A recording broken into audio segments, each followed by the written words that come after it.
கண்மணி அக்கா நீங்க இருந்திருந்தா அந்த குடும்பம் எவ்வளவு சந்தோஷமா இருந்திருக்கும். அவசரப்பட்டு போயிட்டீங்களேக்கா.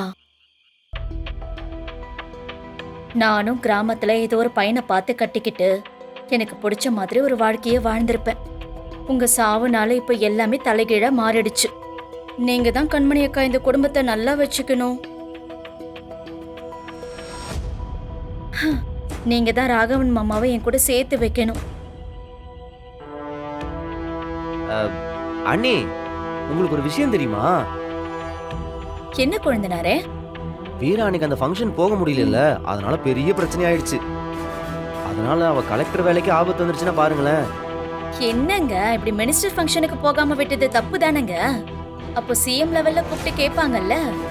அவ கொஞ்சம் கவனமா இருந்திருக்கணும். கலெக்டர் எவ்வளவு பெரிய பொறுப்பு.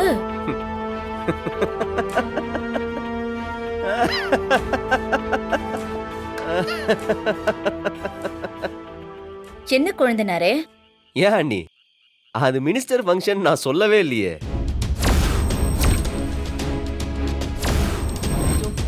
ஆஹா மாட்டுக்கிட்டனே.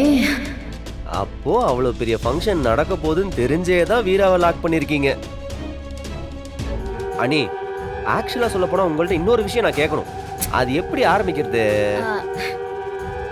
அட குழந்தனாரே, எனக்கு இது மினிஸ்டர் ஃபங்க்ஷன்னு அந்த மலர் தான் சொன்னா. அவ சொல்லிதான் எனக்கே தெரியும்.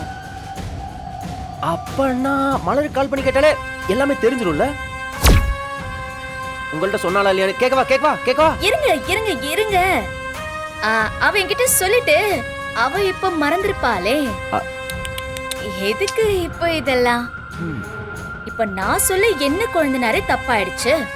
அண்ணி, நான் சுத்தி வளைச்சு பேசல, டைரக்டா பாயிண்ட்டுக்கு வரேன்.